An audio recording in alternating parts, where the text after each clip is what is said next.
दिल्ली विधानसभा चुनाव रिजल्ट के 12 दिन बाद 20 फरवरी को नए मुख्यमंत्री रामलीला मैदान में शपथ लेंगे। हालांकि बीजेपी ने अब तक सीएम फेस तय नहीं किया है। पार्टी विधायक दल की बैठक 19 फरवरी को बुलाई गई है, जिसमें सीएम की घोषणा होगी। इससे पहले 16 फरवरी शाम को खबर आई कि 17 फरवरी यानी आज विधायक दल की बैठक होगी और 18 फरवरी को शपथ ग्रहण समारोह होगा। हालांकि कुछ देर बाद इसे 2 दिन के लिए टाल दिया गया। इसकी वजह नहीं बताई गई है। बीजेपी सूत्रों के मुताबिक शपथ ग्रहण समारोह दिल्ली के रामलीला मैदान में होगा। इसमें प्रधानमंत्री नरेंद्र मोदी, केंद्रीय मंत्री, बीजेपी और एनडीए शासित 20 राज्यों के मुख्यमंत्री और डेप्यूटी सीएम शामिल होंगे। इसके अलावा उद्योगपति, फिल्म स्टार, क्रिकेट खिलाड़ी, साधु संत और राजनयिक भी आएंगे।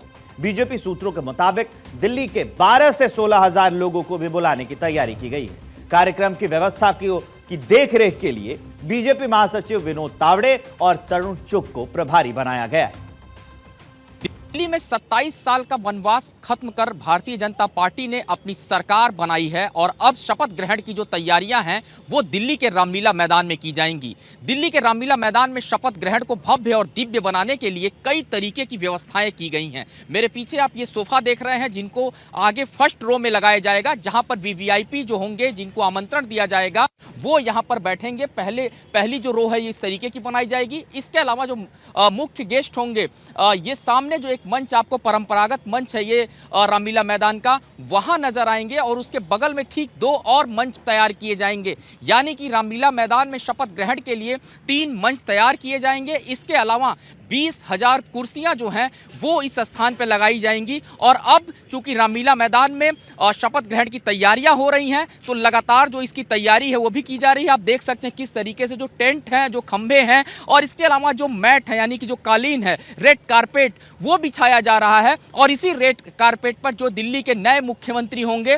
वो चल करके आएंगे और रामलीला मैदान पहुंचेंगे। इसके कुल 8 जो गेट हैं वो बनाए जाएंगे, यानी एंट्री और एग्जिट के अलग अलग पॉइंट होंगे, ताकि जो लोग आएँ उनको निकलने में कोई परेशानी ना हो। और शपथ ग्रहण की तैयारियों की पूरी जो जिम्मेदारी है वो भारतीय जनता पार्टी के जो प्रदेश अध्यक्ष हैं वीरेंद्र सचदेवा और इसके अलावा तरुण चुग, इन दोनों लोगों को इसकी जिम्मेदारी भी दी गई है। और तरुण चुग ने आज रामलीला मैदान पहुँचकर यहाँ का निरीक्षण भी किया है। और साफ तौर पर अगर इस शपथ ग्रहण को देखें तो भारतीय जनता पार्टी इस शपथ ग्रहण को भव्य और दिव्य बना रही है।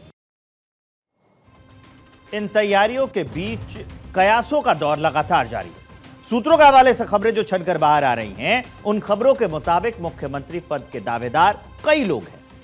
लेकिन सवाल है कि बीजेपी आला कमान दिल्ली का ताज किसके सर पर पहनाती है। यह सवाल इसलिए बना हुआ है क्योंकि बीजेपी अपने मुख्यमंत्री के नाम को लेकर अक्सर चौंका देती है। पार्टी सभी राजनीतिक कयासों को किनारे करते हुए संगठन के पुराने चेहरों को प्रदेश की कमान सौंप देती है। इसके बावजूद 6 विधायकों के नाम मुख्यमंत्री की रेस में सबसे आगे चल रहे हैं। सूत्रों के मुताबिक पार्टी ने 15 विधायकों के नाम निकाले हैं। उनमें से 9 नाम शॉर्टलिस्ट किए गए हैं। इन्हीं 9 नामों में से सीएम, कैबिनेट मंत्री और स्पीकर के नाम तय किए जाएंगे। दरअसल दिल्ली मंत्रिमंडल में मुख्यमंत्री समेत अधिकतम 7 मंत्री हो सकते हैं। ऐसे में चर्चा है कि दिल्ली की 7 लोकसभा सीटों से एक बीजेपी विधायक को चुना जा सकता है। बिहार और पंजाब चुनाव के अलावा जातिगत समीकरणों को ध्यान में रखते हुए इन्हें जिम्मेदारी दी जा सकती है। चलिए सबसे पहले उन लोगों के बारे में जान लेते हैं जिनको सीएम की रेस में बताया जा रहा है। पंजाबी दलित समुदाय से आने वाले रविंद्र पहली बार विधायक बने हैं। पंजाब में इस समुदाय को मजहबी सिख कहा जाता है। देश में इस समय एक भी दलित मुख्यमंत्री नहीं है। बीजेपी ने मध्य प्रदेश में एक ओबीसी, छत्तीसगढ़ और ओडिशा में आदिवासी, महाराष्ट्र और राजस्थान में ब्राह्मण को मुख्यमंत्री बनाया। इस समय किसी भी राज्य में कोई दलित मुख्यमंत्री नहीं है। ऐसे में माना जा रहा है कि बीजेपी दिल्ली में किसी दलित को चेहरा बना सकती है। उसमें रविंद्र इंद्रजीत सिंह सबसे आगे दिखाई दे रहे हैं, क्योंकि बीजेपी दलित वोटरों को साधने की कोशिश कर रही है और रविंद्र इंद्रजीत सिंह की साफ सुथरी छवि भी है। दूसरा नाम शिखा राय का है, जो मुख्यमंत्री की रेस में दिखाई दे रही है। शिखा राय ग्रेटर कैलाश 1 वार्ड से दूसरी बार निगम पार्षद है। इस चुनाव में उन्होंने आम आदमी पार्टी के दिग्गज नेता और कैबिनेट मंत्री सौरभ भारद्वाज को करीब 3000 वोटों से हरा दिया। पेशे से वकील शिखा प्रदेश बीजेपी की उपाध्यक्ष और महिला मोर्चा की प्रदेश अध्यक्ष रह चुकी हैं। विपक्षी पार्टियां बीजेपी और संघ पर अक्सर महिला विरोधी होने का आरोप लगाती हैं। इस समय बीजेपी या एनडीए शासित किसी भी राज्य की सीएम महिला नहीं है। विपक्ष पार्टियों की सरकारों में भी सिर्फ एक राज्य पश्चिम बंगाल में महिला मुख्यमंत्री हैं। ऐसे में बीजेपी शिखा राय को मौका दे सकती है। तीसरा नाम कौन है? प्रवेश वर्मा का है। पूर्व सीएम साहिब सिंह वर्मा के बेटे हैं।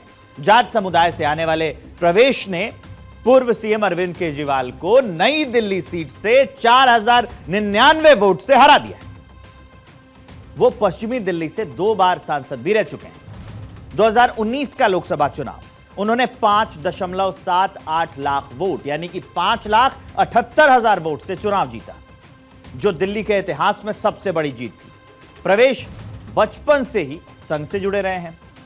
अब तक कोई चुनाव नहीं आ रहे, तो संभव है कि रणनीति के तहत 2024 के लोकसभा चुनाव में उन्हें टिकट नहीं दिया गया था ताकि दिल्ली विधानसभा में उन्हें मौका दिया जा सके। जाट सीएम बनाकर बीजेपी हरियाणा में नॉन जाट मुख्यमंत्री की नाराजगी को कम करने की कोशिश यहां कर सकती है। साथ ही किसान आंदोलन को शांत करने में भी मदद मिल सकती है इससे।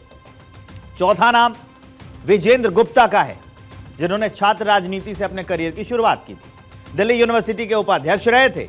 विजेंद्र ने निगम पार्षद से विधानसभा में नेता प्रतिपक्ष तक का सफर तय किया। वो रोहिणी वार्ड से 3 बार पार्षद रहे हैं और 2015 में रोहिणी सीट से विधायक बन गए। चुनाव में बीजेपी सिर्फ 3 सीटें ही जीत सकी थी। विजेंद्र दिल्ली बीजेपी के अध्यक्ष भी रह चुके हैं। विजेंद्र दिल्ली में बीजेपी का बड़ा वैश्य चेहरा भी है।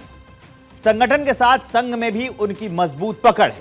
ऐसे में विजेंद्र को मुख्यमंत्री पद की रेस में सबसे आगे देखा जा रहा है। 5वां नाम राजकुमार भाटिया। राजकुमार भाटिया ये आदर्श नगर सीट से इस बार जीतकर दिल्ली विधानसभा पहुंचे हैं। राजकुमार भाटिया दिल्ली बीजेपी के उपाध्यक्ष हैं। संघ से लेकर संगठन तक में मजबूत पकड़ है इनकी। विधानसभा चुनाव में बीजेपी के लिए गेम चेंजर साबित हुए झुग्गी झोपड़ी अभियान में काफी सक्रिय थे ये राजकुमार भाटिया। आरएसएस और एबीवीपी का बैकग्राउंड भी भाटिया के प्रोफाइल को और ज्यादा मजबूत बनाता है। एबीवीपी के साथ राजनीति शुरू करने वाले जितेंद्र महाजन तीसरी बार विधायक बने हैं। इससे पहले 2013 और 2020 में इसी सीट से चुनावी मैदान में ये गए थे। हालांकि 2015 का चुनाव आम आदमी पार्टी की सरिता सिंह से हार गए थे। महाजन अपनी साधारण जीवन शैली के वजह से चर्चा में रहते हैं। लग्जरी कारों को छोड़कर स्कूटी से चलना ये पसंद करते हैं। पंजाबी वैश्य समुदाय से आने वाले महाजन लंबे समय से आरएसएस से भी जुड़े रहे। फिलहाल इन नामों को उछाला जा रहा है। राजनीतिक जानकारों को सूत्रों के हवाले से खबर मिल रही है कि सियासी गलियारे में अंदाजा लगातार लगाया जा रहा है। वैसे कहा जा रहा है कि पार्टी विधायक दल की बैठक 19 फरवरी को बुलाई गई है, जिसमें सीएम के नाम की घोषणा होगी और फिर 20 फरवरी को रामलीला मैदान में शपथ ग्रहण भी होगा। शायद तभी अटकलों का ये दौर कम हो जाएगा, लेकिन तब तक इंतजार करना होगा।